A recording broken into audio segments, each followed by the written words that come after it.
The subject matter that we are discussing in this week's episode contains extremely graphic and disturbing details that some viewers or listeners may find distressing. This particular case has been described as the world's cruelest and most senseless murder. We begin on the evening of November 25th, 1988, all the way through to the morning of January 4th, 1989. The ghastly events that transpired have been referred to as 44 days of hell for one entirely innocent, almost randomly selected young girl. But even hell would not be so cruel as this gang of young boys who violently and heartlessly violated every sense of this poor girl's being. For 44 days, Junko Furuta was held captive by a group of 4 high school dropouts. The boys were bored, the boys were angry, and the boys were pure evil. Over the course of more than 6 weeks, they were violent to Junko on more than 1,000 separate occasions, causing so much harm to the girl that she regularly begged for them to end her life. But the boys refused, and the boys continued. For more than 1,000 hours, they subjected Junko to a world of unimaginable torture, humiliation, sexual abuse, and manipulation. They bragged about their crimes and also invited others to partake in the mayhem, with between 30 and 100 extra attackers becoming involved over the month. All of this was done before the boys ended her young life in the most brutal of fashions and further degraded her dead body. Though they had dismantled Junko physically, her spirit remained unbroken and was now free.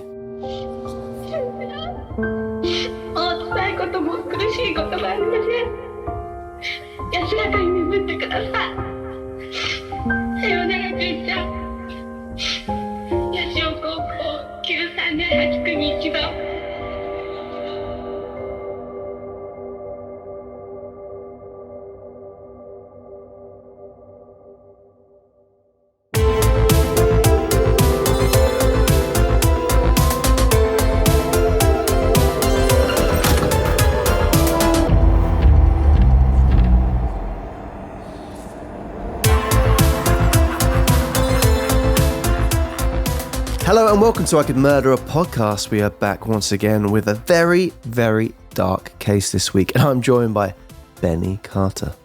Good to see you guys. Thank you so much for having me. Very dark indeed, Tom. Very bleak. We've all been feeling a little bit queasy this week in doing the research, and I'm keen to know if producer Dan will last the length of the episode.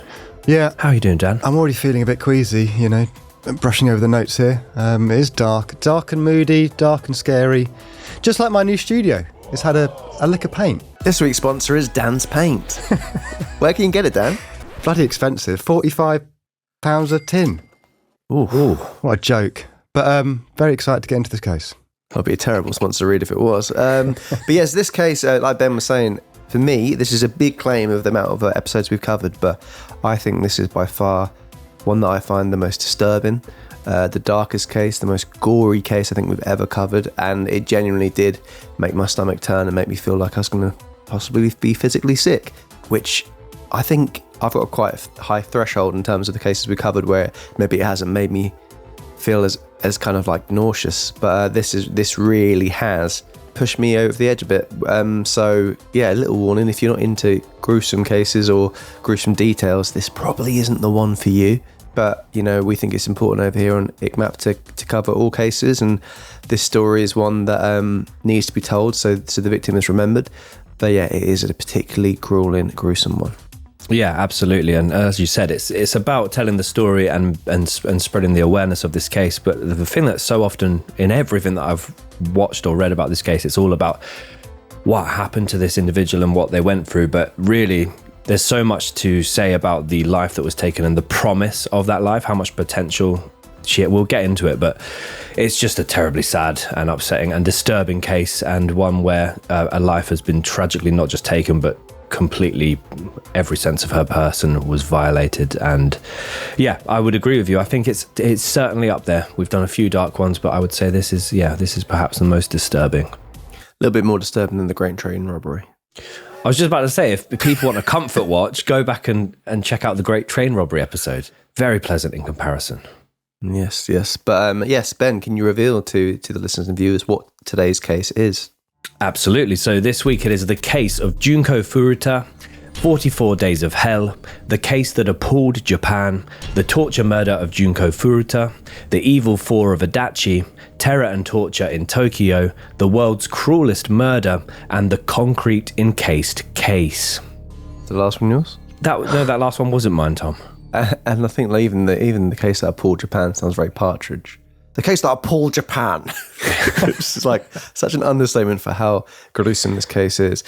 Yes, we are going to apologise well in advance for any mispronunciations that we do within this case. Obviously, Japanese is not our first native tongue, and we will do our best. We will do our best. So as is a common title for this week's episode, 44 Days of Hell, we're going to break down that period of time by day where we've been able to find the information and, basically really lay out in detail what Junko went through. And, as Tom said at the start, this won't be an episode for everybody. Completely understand if people want to skip this one. We're going to start with day one. November 25th, 1988, 8:30 p.m. Junko Furuta was cycling home after finishing her shift at a local plastic moulding factory. Junko, a senior at Yashio Minami High School, was a popular and intelligent young girl with big ambitions for her future. She already had a graduate position waiting for her with an electronics company and was spending any time outside of her studies working at the factory so that she had money for a graduation holiday before starting her career. She was considered a very beautiful young lady and, according to some of her closest friends, she also had ambitions to become an idol singer. With this in mind, Junko never drank alcohol, smoked cigarettes, or took any kind of drugs, and she wasn't very interested in going on dates with members of the opposite sex. This, apparently, drew the ire of some. So we're going to get into the perpetrators, but the dynamic that you see in some retellings of this case is that there were... Everything Dan's just explained about Junko is considered by some very uncool, that she was, very much, a well-to-do person. She was doing well at school. She didn't smoke. She didn't drink. She didn't do drugs. There were wannabe gangsters and people that formed a sort of subsection of the Yakuza. And these individuals would find Junko's lifestyle, they would very much disagree with it. And the more popular she became, the more this kind of angered them. At the same time that Junko was making her way home, two recent high school dropouts, 18-year-old Hiroshi Miyano and 16-year-old Shinji Minato, were scouring the streets on their motorcycles in search of a victim. The boys, together with a small group of friends, had recently become immersed as the new wave of Chimpura, which is essentially a very low-level role within the Yakuza, one of the most feared criminal organisations not only in Japan, but around the world. The boys, who had recently conducted a series of purse snatchings, assaults, car robberies and rapes, set out that night in search of a lone female to rob and potentially also assault. It is unclear at this stage if the plan was ever to deviate or escalate from this. However, just 2 weeks prior, the pair had abducted a 19-year-old and taken her to a nearby hotel where, together with two friends, they gang raped her.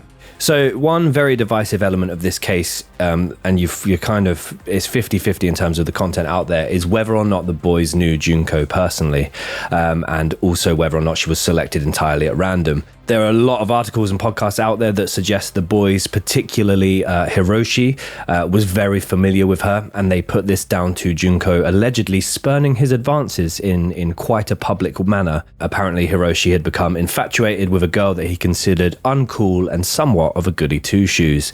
And one day he'd confessed his feelings for her, and she politely declined him. From this point onwards, apparently that's what's made him form a deep hatred towards Junko, and also then form a plan to act on it by using the fact that they were familiar. In other articles and podcasts, with the exception of one of the group members attending the same school as Junko, they were very much described as complete strangers to the group, and that this whole idea of her rejecting Hiroshi has been sort of glamorized over time.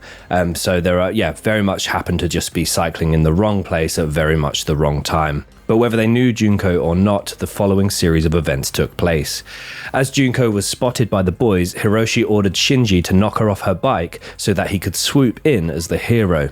Shinji then went and hid behind some bushes before jumping out and ambushing Junko. He kicked her and she fell to the floor, causing injuries to her leg and her wrist in the process. As Junko began to cry, Shinji was then scared away by an approaching Hiroshi. Hiroshi asked if she was okay and tried to help her to her feet, before then offering her a ride home as a result of Junko struggling to walk. Once again, what happens next is fairly well debated, but they all lead to the same outcome. Hiroshi would, he'd call his mum, Mama. And then people would call it Hiroshi Mama. And when she got really angry, she'd bore. That's what I heard anyway. After gaining her trust, the mood quickly changes. Junko is either walked or driven to a nearby abandoned warehouse at force by Hiroshi. There are also claims that she was picked up by other members of the gang in a waiting car. Once the pair make their way through a wooded area and arrive at the warehouse, Hiroshi, now joined by Shinji, informs Junko that he is a member of the Yakuza and to be feared. He advises his captive that he will only spare her life if she follows his every command.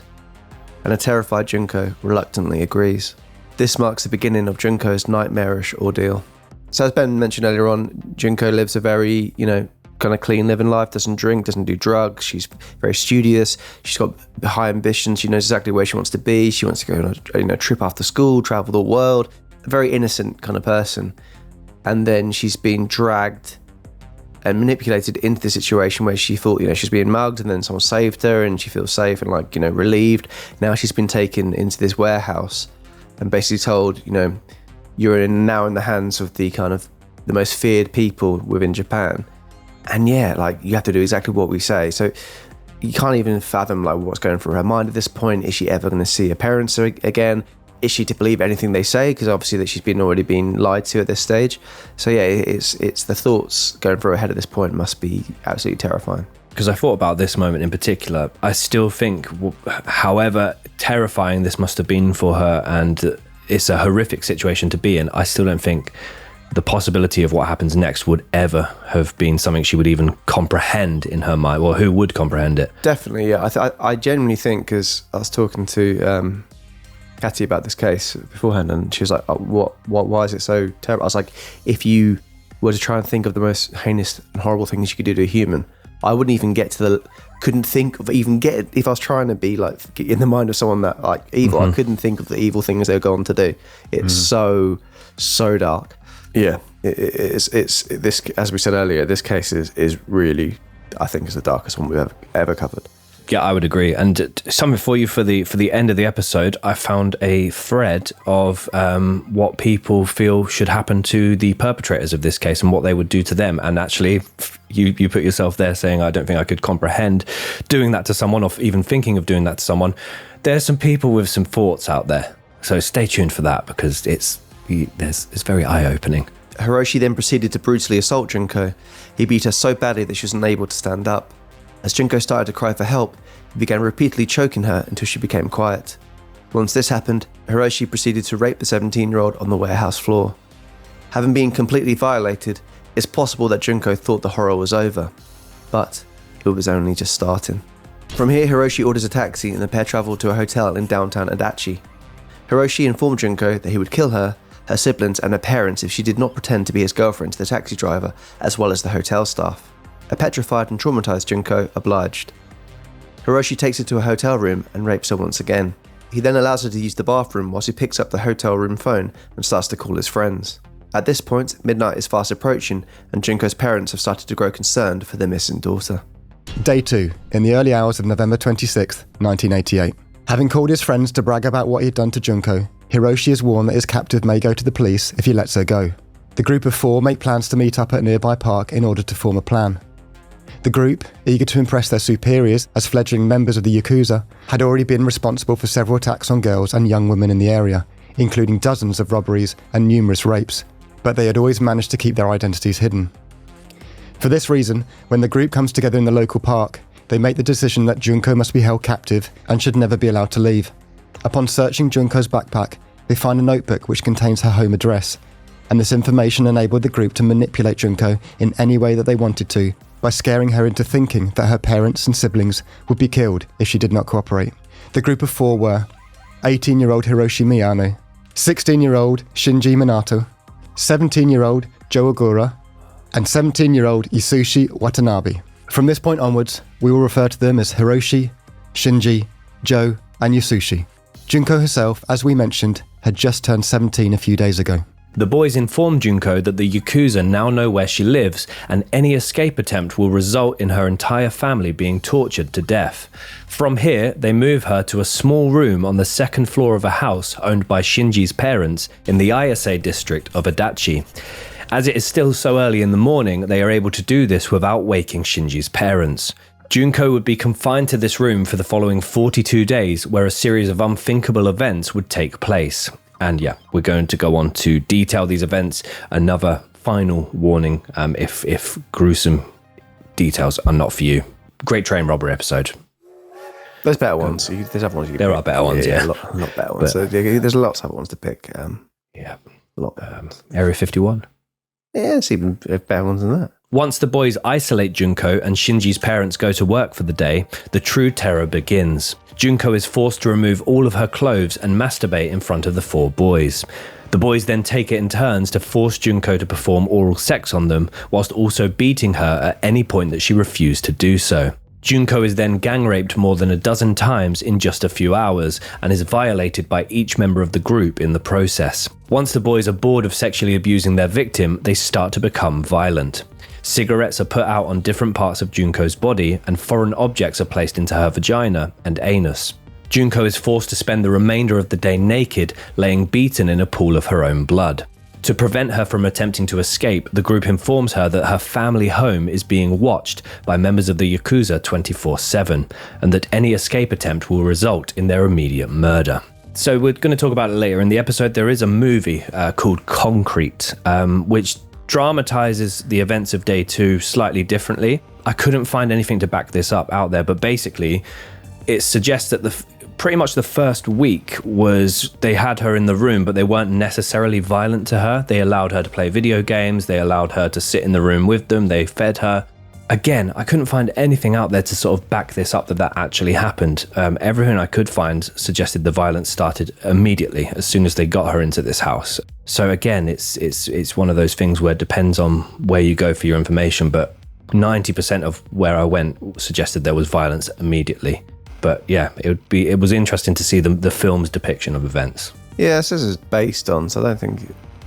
I don't know if you have to cover yourself for those, because it's like, that is a film. Yeah, thought it was worth mentioning. Day 3. Having filed a missing persons report the day before, Junko's parents begin to bombard local police and plead with them to search for their missing daughter. As word begins to spread of a missing young girl in the city, other Yakuza members report back to the group that police are actively investigating the situation. So the situation does not escalate, the group forced Junko to call her mother on 3 separate occasions to inform her that she had decided to run away from home, but she was safe and staying with friends, and that they shouldn't worry because she would be back home soon. This was obviously completely out of character for their daughter, and her parents struggled to believe this story.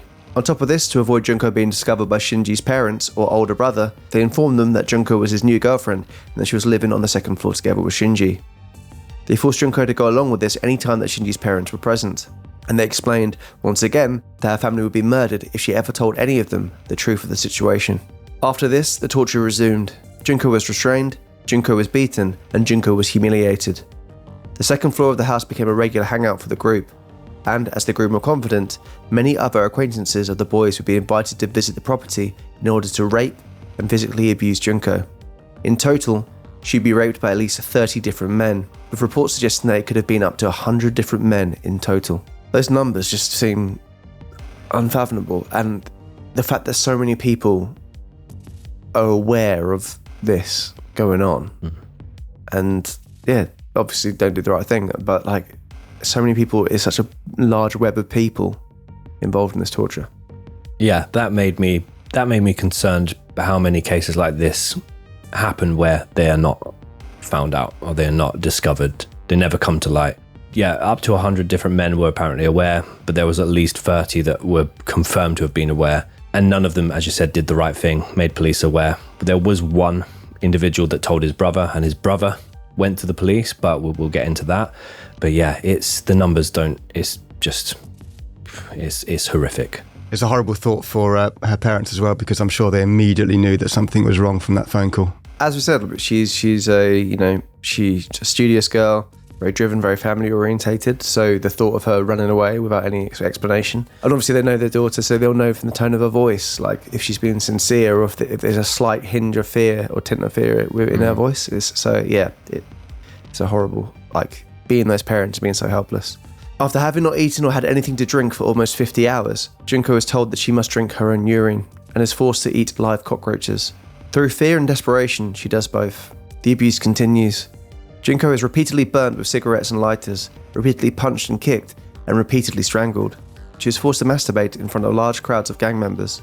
She continues to lay completely naked on the floor of the room, often in pools of her own blood and urine, as the winter temperatures occasionally reach 0 degrees overnight. At this point, Junko is becoming increasingly weaker and increasingly more malnourished. But the worst is still yet to come. Day 4. 2 other gang members are invited to the house to see Junko for the first time. This is Tetsuo Nakamura and Koichi Ahara, both also teenagers. It is speculated that, as the boys were considered the most shy and quiet members of the group, each of them were bullied into raping Junko.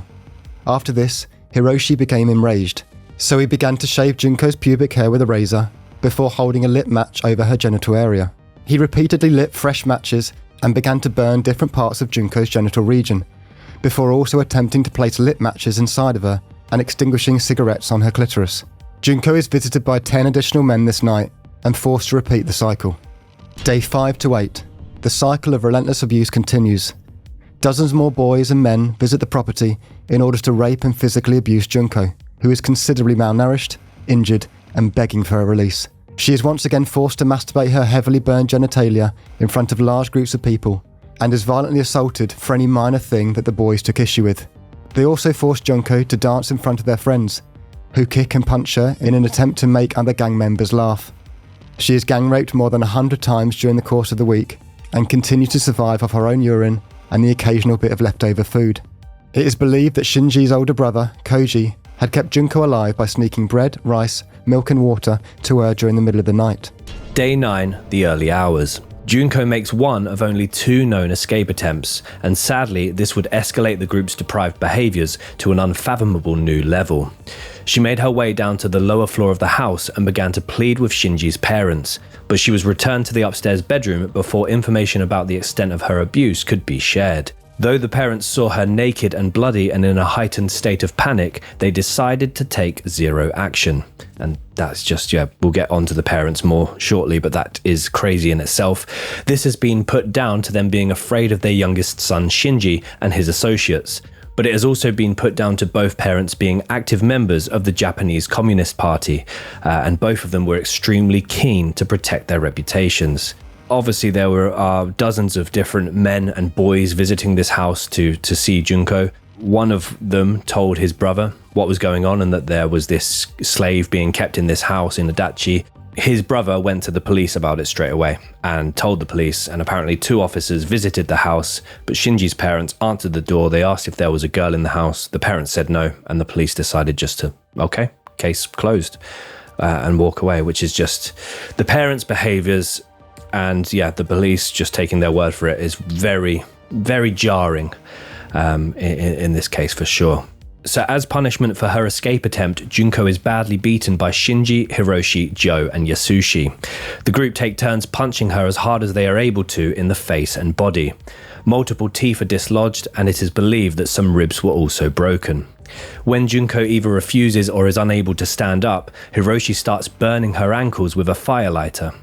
The group then force a seriously injured and malnourished Junko to dance naked for them whilst masturbating, before placing her out on the balcony in freezing conditions for several hours. The group then bring Junko back into the room, restrain her, and begin to force glass bottles and metal rods into her vagina and anus. As Junko shivers and writhes in pain, the group force her to smoke multiple cigarettes at the same time, force large amounts of alcohol, milk and water into her system, and also force her to inhale fumes from paint thinners. Junko, incredibly close to passing out, is then thrown to the ground head first before being left once again in a pool of her own blood and urine. The beating on this particular night was so bad that Junko could only breathe through her mouth from this point onwards, as a result of the amount of blood in her nose and sinuses. Yeah, that is absolutely horrific. There are also allegations that she was placed into a large, like a chest freezer, for extended periods of time as well, but I couldn't find concrete evidence to back that up. And of all these visitors that are going to the house, apparently it wasn't just men visiting the property. Occasionally they would bring their female friends over, and one female friend saw Junko laying on the floor, shivering, and decided to draw a beard on her face. You said concrete evidence. I don't know if... for the film, yeah. It doesn't sound like you're being funny. Oh, I wasn't trying to be funny. Day 11. Shinji's parents make the horrific discovery of a barely conscious Junko in the room in which she was confined.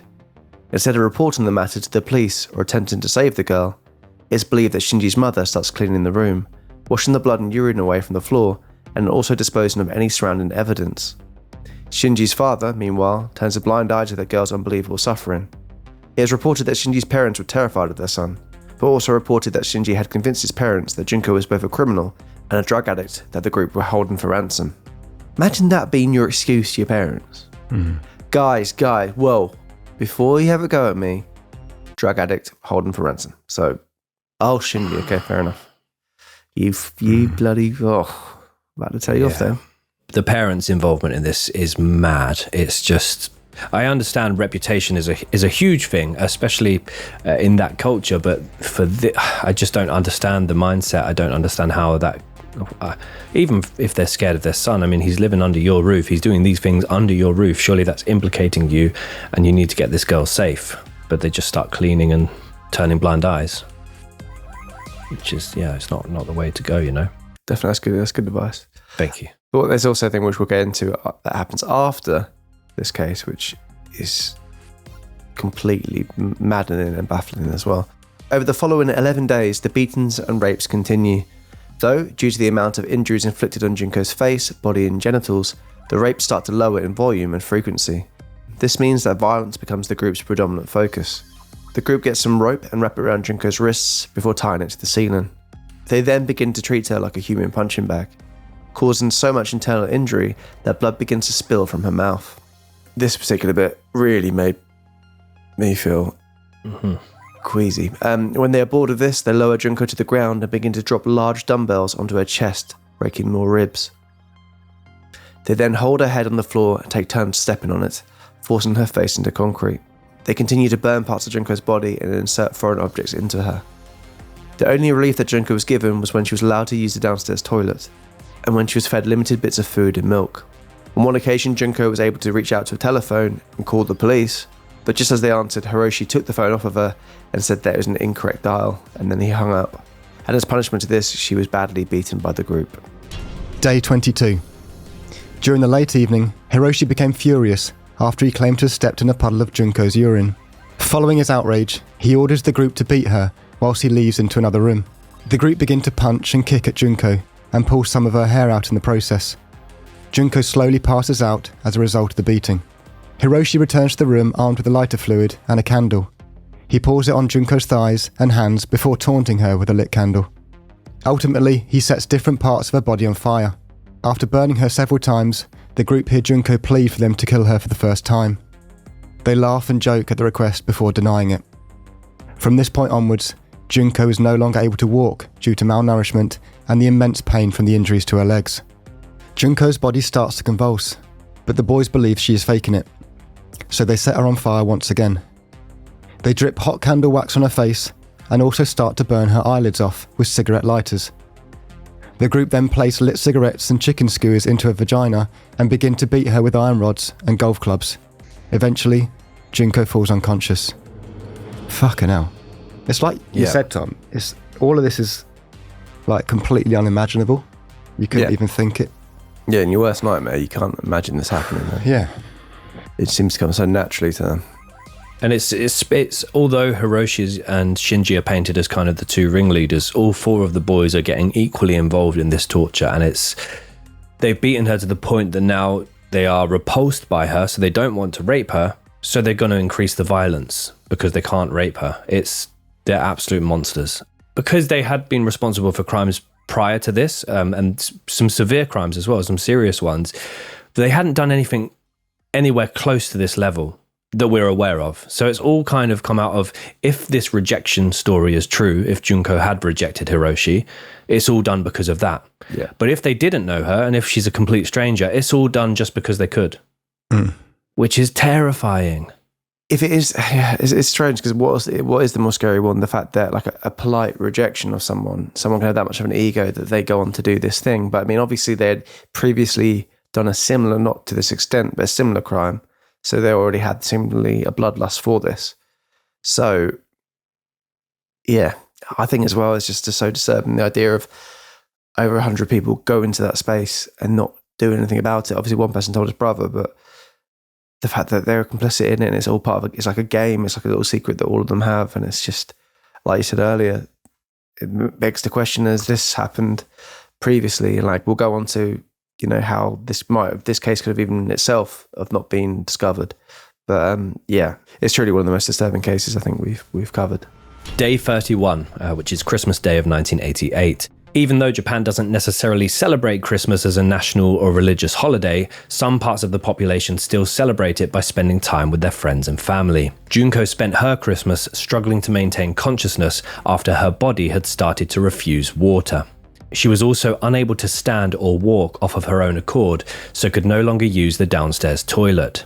As a result, her severely injured body is left laying in a pool of her own feces, urine and blood, and she is slowly becoming unrecognizable from the beautiful young woman she once was.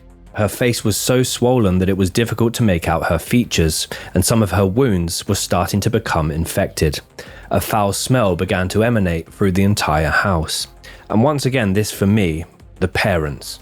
If they can hear this happening, I know apparently they played music quite loud a lot of times, the beatings and the rapes would take place, but if they can now smell what appears to be the smell of rotting flesh emanating through their house, how is that, even if they're scared of their son, I know their family, but if they're scared of their son, get out of the house, get away, call police, done. It's infuriating. I think you said, like I said earlier, I think the reputation thing is a huge part of it. And the fact that now then, they might think we're too deep in this now, but yeah. Well, if it gets out that they've got a monster in their family, then yeah, but it's really infuriating. Oh yeah, totally. So whilst all of this was happening, the 4 gang members were continuing to commit crimes all over Tokyo.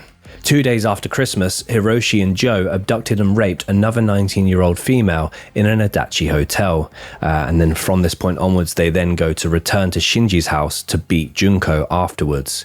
This 19-year-old, however, remembered both of their faces and was not afraid to go to the police, as many of their previous victims had been. And I know we mentioned at the start they concealed their identities, but I also think a lot of it when they were doing these crimes, they were informing them, look, we're Yakuza, you go to the police, you're dead, your family are dead. Yeah. So I think there's a lot of fear here as well. And so this 19-year-old, incredibly brave in what she does, and will go on to ultimately lead to the group's downfall. Day 37. The group become frustrated by Junko's lack of reaction each time that they attempt to cause harm to her. They attempt more drastic measures in order to prevent Junko's body from going into shock. They start to whip her with bamboo sticks, but this causes little reaction. The group then proceed to smash Junko's hands with dumbbells, breaking several of her fingers and cracking numerous fingernails. Hiroshi and Shinji place fireworks into her mouth, ears, vagina and anus before lighting them. The despicable torture continued. Yeah, the fireworks is one of the prime examples I was saying earlier of things you would never even fathom the idea of it. And awful. No, they're doing it now to get a reaction. Like that's what they want here. It's like they're angry that they're not getting reactions. This basically completely debilitates her now as well, because that's her. She can't walk, she can't stand. Now she can't move her hands, use her hands for anything. So she's essentially immobile now. Yeah. And as you say, even as you said at the start, Tom, having the thought to do this to someone is just must come from an incredibly dark place with these 4 boys. The boys then begin stabbing Junko's stomach with sewing needles. They cut and remove her left nipple with a pair of pliers, and they insert scissors into her vagina. Junko continued to plead with her captors to kill her, but they refused, and decided to place a hot, still lit light bulb into her vagina, and proceed to move it until it breaks inside her. From this night onwards, Junko could barely crawl. She could no longer urinate properly as a result of her injuries. She could barely breathe through her mouth and couldn't breathe whatsoever through her nose. She had numerous broken bones and multiple infected wounds. Unbeknownst to her and her captives, her eardrums had also been severely damaged, and her brain had begun to shrink significantly.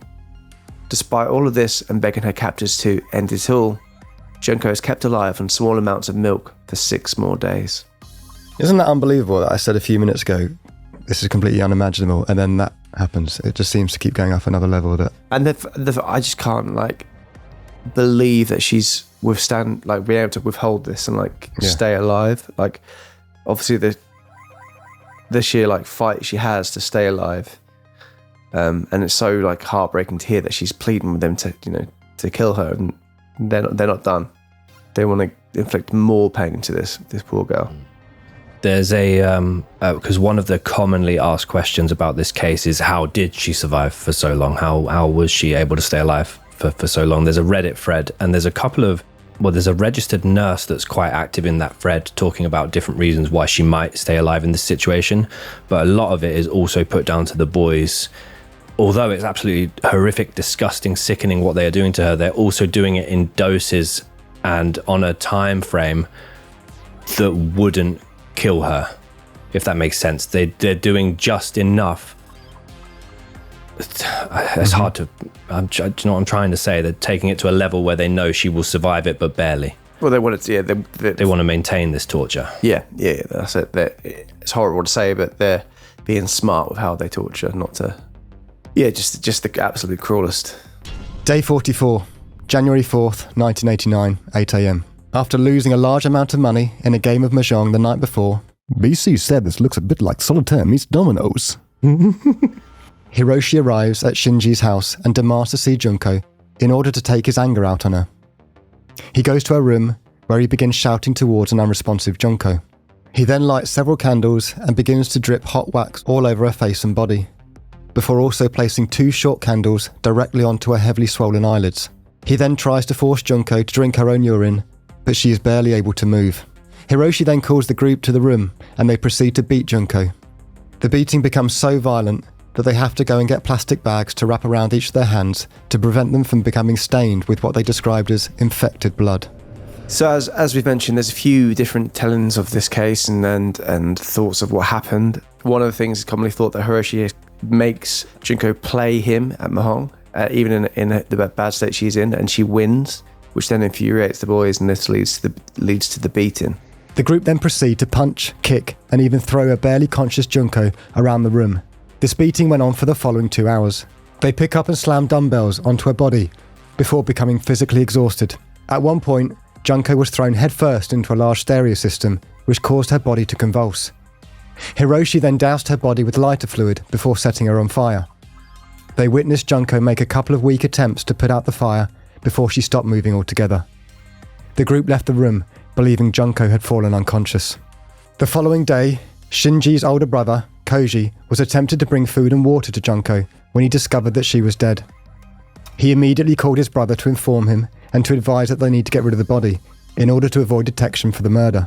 Shinji then called the rest of the group, and they all met at the house to devise a plan. They then wrap Junko's badly disfigured corpse in a blanket before placing it in a duffel bag.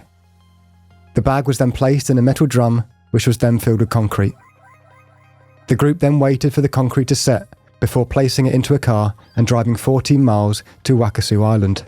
Here, they waited until around midnight before they abandoned the concrete drum at a vacant building site. Even with Koji in this story, there's not many people that come across in any, in a good light at all. He was trying to feed Junko when he could and, trying to keep her alive. I find it even surprising here that he then warns his brother, you need to get rid of the body. Like, obviously he's probably the same as his parents, maybe a bit afraid of his brother and things like that, but you just feel like Junko didn't have anyone on her side at all. Yeah, not at all. And from the alleged hundreds of people that visited this property, for no one to have had any kind of thought to alert police, potentially, I don't know how large, because obviously she called her parents on day 3, was it, to say, call off the search, I'll come home when I'm ready. But no one had the thought of, sharing that information or looking for her best interest whatsoever. It's heartbreaking. And yeah, with Koji, I'm not sure. Again, it's a reputation thing, so maybe he's thinking it would look, awful on the family if this was discovered, and they've obviously gone about it in it's a very organized crime way of getting rid of a body, isn't it? It's very mafioso. Doesn't look real, and looks like they made like a very obvious error. Yeah, there's pictures of this drum, and you can see clearly the concrete, and then you can see hair protruding out of the drum and out of the concrete, and it's like, if they're being so particular on how they're leaving that bit of evidence, and you think if they just had a concrete in the drum, that maybe she would never have been found. So we're going to talk about how the boys ended up getting caught and how everything was figured out and the body was then located. But you're absolutely right. If it wasn't for this a particularly buffoonish moment from Hiroshi, then they could have got away with this, which is terrifying to note. And I again makes me think, how many times has something like this happened in the world and never been discovered?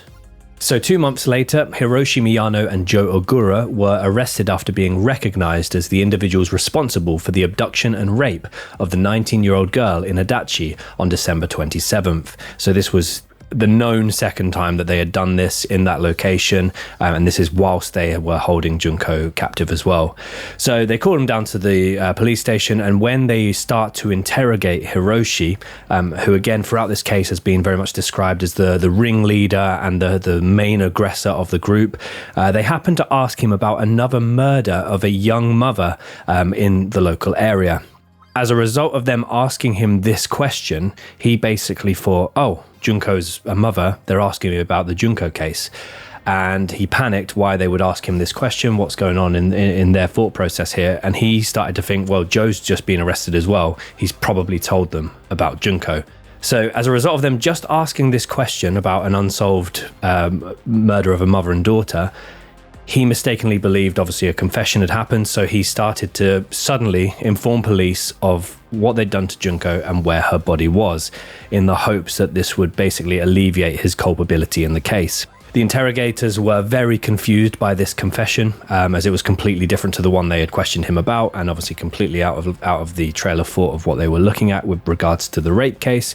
And they quickly then realised that the Junko case was still down as an unsolved missing persons investigation, and therefore, yeah, they followed this lead, and this is how it all came to light, which is just crazy on Hiroshi's part, someone that's described himself as a leader and a high-ranking member of the Yakuza.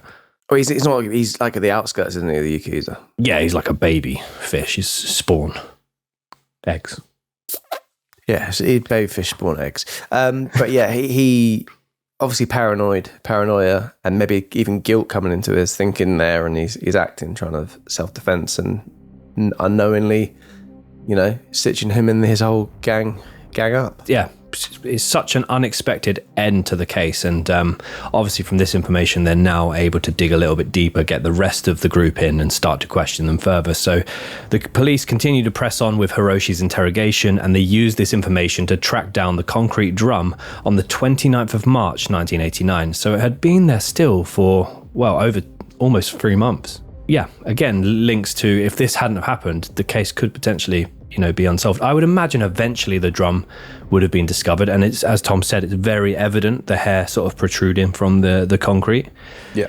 But yeah, this moment has changed everything. Junko's body had to be carefully removed from the concrete, and she could only be identified by her fingerprints, as the extent of her facial injuries left her unrecognizable. Hiroshi, Shinji, Joe, and Yasushi were all immediately arrested, and Shinji's older brother was also arrested as an accessory to the murder. Junko's funeral was held on the 2nd of April 1989, during which one of her close friends delivered a eulogy that was written by many of her former classmates. And in this eulogy, they refer to Junko by her nickname of Jun-chan. And there is audio out there of this, and it's absolutely heartbreaking because you can just hear all of her friends and family weeping in the background, and the speaker, she also struggles to deliver the speech. It's really heartbreaking, but she read as follows. Jun-chan, welcome back. I never dreamed we would meet again like this. You were subjected to such cruelty, weren't you? You went through so much, didn't you? I'm upset with myself that I went on living, unaware what was happening. You were always so gentle and cheerful, Jun-chan. I'll never forget that. We will absolutely not let Jun-chan's death be in vain. As we step into adulthood, we'll strive for a world where such heinous crimes no longer exist. We'll do our best, keeping Jun-chan in our hearts and pushing forward. The principal even brought your diploma. Thanks to this, all 47 of us in Class 3-8 were able to graduate. There's no more pain or suffering now. Rest peacefully. Farewell, Jun-chan. As well as Junko's parents being presented with her graduation diploma, her intended future employers also presented them what would have been her work uniform. She was just 17 years old at the time of her death, and the area in which her body was found is now part of an industrial zone. So I couldn't find a lot of information about the house, because I know that always intrigues you, Tom, murder houses. You keep saying it in a way that it intrigues me. And my only thing I said about murder houses, when Ben's trying to paint this narrative, I'm not. My thing was, do they sell for a lot less than other houses in the area? And do people find it odd buying murder houses? That is as much of interest I have in the matter. Yeah. Not fascinated by it. I don't get any kick out of it. Yeah. Well, I mean, it's interesting because I found a Reddit thread. You're the one looking for it, mate. Well, for your kink. Well, I've told you now. What I did find was a Reddit thread, which basically has 3 confirmed locations via Google Street View. And the house actually looks like it's still standing, which I find really eerie. I'll pop the link into our Facebook group, but yeah, it has street views of 3 confirmed locations. One, the point where Junko was knocked off of her bike. The second one being the house, and the final one being where the metal drum was found. And yeah, if you put yourself on Street View in these locations, knowing what you're looking at, it's really the third one where the body was found is just completely industrialized now. But yeah, really eerie looking at the house still standing. Thank you, Ben. Cheers. And now we move on to the trial of the perpetrators of this case. Initially, all 4 of the boys, as well as their accomplices, had their identities sealed by the court as they were under the age of 20. From the Shukan Banshan news magazine quickly uncovered and published their identities, as well as the shocking extent of their crimes, which, in theory, if it's legally, they're not supposed to do that. You can imagine the magazine getting in a lot of trouble, but the outcry and the public opinion on this, the magazine weren't punished whatsoever, and people thought, fuck it, like, these are evil bastards and they deserve to have their names out there, their families deserve to be shamed, and that eventually got out there. They did this as they believed the boys did not have the right to have their names held from the public, given the severity and horrific nature of the crimes. So, as I mentioned earlier, there's a particular part of this case which also I found very unnerving, was the fact that one of the boys' mothers, Joe Ogura's mother, would actually go to Junko's grave afterwards and basically deface it. So she went to the grave and she basically defaced it and she vandalized it, and basically she said because Junko ruined her son's life, which, unbelievable. Although this innocent person, let her rest in peace, and this happening, it just goes to show how some people can just literally the blindness of a mother sometimes. But truly disturbing that. All 4 of them were found guilty the following year in July of 1990, and all 4 of them had the nerve to appeal their sentences to the High Court, resulting in longer sentences for all of them, that's good news. Yeah, I love that from the judge, being like, well, if you want to appeal, then we will make this worse. They were charged with sexual assault, confinement, rape, assault, murder, and abandonment of a corpse. Hiroshi was sentenced to 20 years, which is Japan's longest possible sentence. Apparently in Japan, they're very into the rehabilitation side of things, especially these guys being younger. That's part of the kind of sentencing here as well. His parents were ordered to pay Junko's parents 50 million yen, which at the time was £250,000, which inflation from the time would be £800,000. Shinji was sentenced to 5 to 9 years. Shockingly, his parents and brother were never charged with anything. Joe Ogura got 5 to 10 years. Yasushi got 5 to 7 years. And yeah, basically a lot of public outrage with how lenient these sentences were. I mean, as we said, this is the evilest of the evil. How are they getting away with this? And also think to note here as well, hundreds of people going through the door, either taking part in this or, physically abusing it or witnessing it all, not punished from this whatsoever. 5 to 7 years? Yeah. That is unreal. Yeah, and not surprisingly, a lot of these people would go on to reoffend, domestic abuse cases, other things like that. I think only one of them out of the 4 didn't go on to do anything, or there's no evidence of them doing anything afterwards. Mm-hmm. Shinji went back into gang involvement straight away afterwards after he got out, so no lesson learned at all. The rehabilitation didn't work. And yeah, it just feels like they had not paid the price at all. They didn't serve the whole sentence either. It's a completely unjust system there. Yeah, that's a particularly outrageous part of this case. And yeah, as Tom said, 2 of them changed their names. 3 of the 4 have since reoffended that we're aware of. But a big part of this case and a big thing that people kind of like to hypothesize about is that whether or not they've since reoffended in terms of violent crimes. So Hiroshi has apparently realigned himself with the Yakuza and has become involved in a pyramid scheme. Apparently he's very, very wealthy at the moment. He's been arrested for bank fraud and scam telephone calls, but made a lot of money since. Joe Ogura has actually been arrested for assault, and this was an acquaintance of his who he met for his girlfriend. He basically got into a fight and put this man in the trunk of his car and then drove him to a bar 4 hours away. and then beat him up, and he got 4 years in prison for that. It shows you that these individuals have not been rehabilitated from these crimes. It's a ridiculous sentencing. Fucking little slugs. Actually, no, slugs are way better. They are, Dan. Than those specimens. Maggots. No, maggots are still better. Okay. I'd rather be friends with a maggot. Yeah, that's fair. One other thing to note is the autopsy. I've seen mixed information about this, but it is believed the autopsy revealed that Junko was pregnant at the time of her death as well. Yeah, just very sad and very, very terrifying. So she left behind a father, a mother, an older brother, and a younger brother. Her mother found it very difficult. Well, her whole family found it very difficult to cope with the news, but her mother in particular suffered a complete mental breakdown and numerous mental health issues after learning of what her daughter went through. And she sadly passed away in December of 2016 after a long-term illness. She was taken to a psychiatric facility because, she was unable to process the whole thing, which, I mean, as we've mentioned numerous times in this, you can't even comprehend the idea of it, let alone it happening to someone that you love and raised. So very, very sad. In 2004, the film Concrete was released. There is a dubbed version of this available on YouTube. It's but as I said, it does tend to dramatize certain elements of the case, but it's very hard to watch. It's very graphically portrays Junko's injuries. Yeah, really difficult watch that one was. So that is the case of Junko Furuta, 44 Days of Hell. As we said, not an easy listen, not an easy one to research, but it is a case that we feel is important to share the story of Junko, and also the misjustice of the case as well. It's a very, very, very sad one, very brutal case. Yep, definitely. And as we mentioned earlier, whether Junko was known to the group or not, or it was completely at random, it's just either way, just an unbelievable case in terms of what they put people through, and you can completely understand why some people have called it the cruelest murder in the world, the world's worst murder. It's horrific. I did mention earlier that there was a thread, it's quite bleak for Quora, but it's how people would punish the perpetrators of the Junko Furuta case. Thought we might share a few if you boys are interested. Sure. Let's do it. As Tom said, your mind doesn't usually go to places like this, but a lot of people's minds have gone there in this instance. So producer Dan is going to kick us off, and this comes from Amir. People say death penalty, but for me, death penalty is not appropriate punishment. Here is how I think their punishment should be. Number 1, high security internment.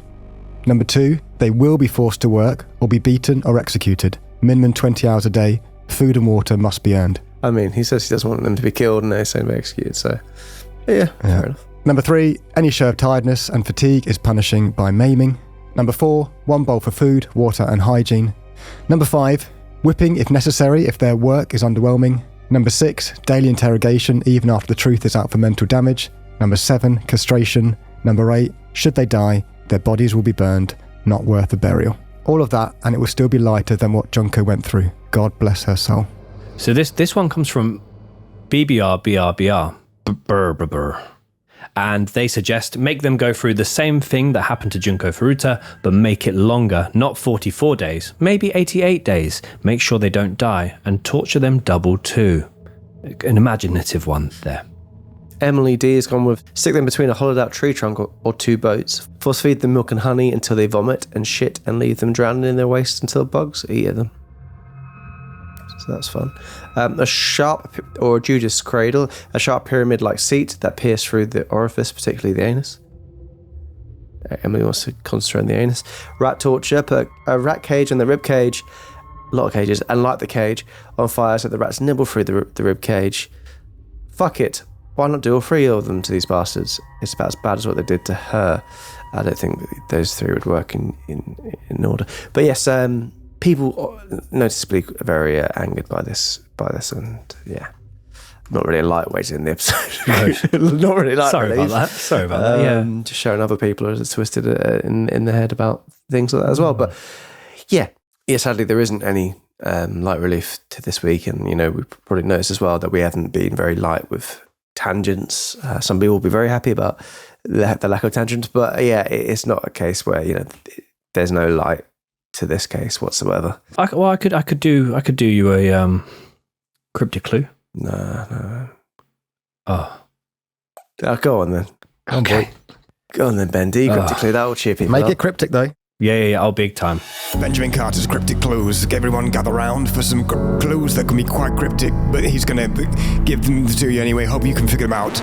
So the cryptic clue for this week's case, Junko Furuta, I run a company that basically disposes of fruit. Junko Fruit. Sort of in hyphens. That's my company name.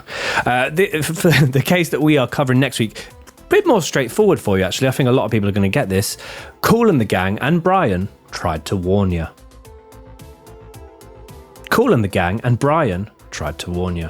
I would never Very get that in a million years, but that seems like it could actually Be cryptic. Yeah, because you haven't actually used the word in the clue, so that's a step forward. Thank you. Yep. Definitely. Yeah. But yeah, let us know in the comments below, and also let us know what you guys think to this case. It's a particularly dark one. I'm sure a lot of you have heard it before. If this is the first time hearing it, if you have braved the whole episode, thanks for sticking with us. But yeah, very, very bleak one. We did say this series was going to be the series of going back to kind of original true crime and gory cases, and then this is very much one of those. But we'll be back next week with a brand new case, and it's less gory than this, but we are back into true crime for this series. So yes, please join us for that, and thank you so much for listening.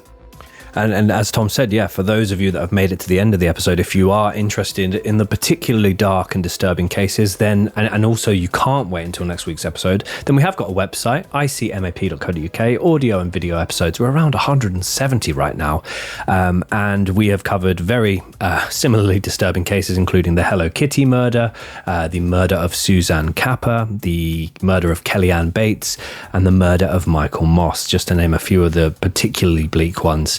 And by joining us there on the website, you get access to all of those episodes, and you also get discount on our brand new line of merchandise. Dead Man's Lane merch. Dead Man's Lane. Yeah, Phil Whitton is back with a brand new design, so be sure to check that out. But thank you for joining us, guys, and don't forget to like and subscribe wherever you listen to us or follow us. It's very much appreciated, and we'll be back here next week. But until then, like we always say... We say this all the time. Keep doing what are you doing? None of this, though. None of that stuff. No. Unless it's... Not really. Dan? Benny? Nothing.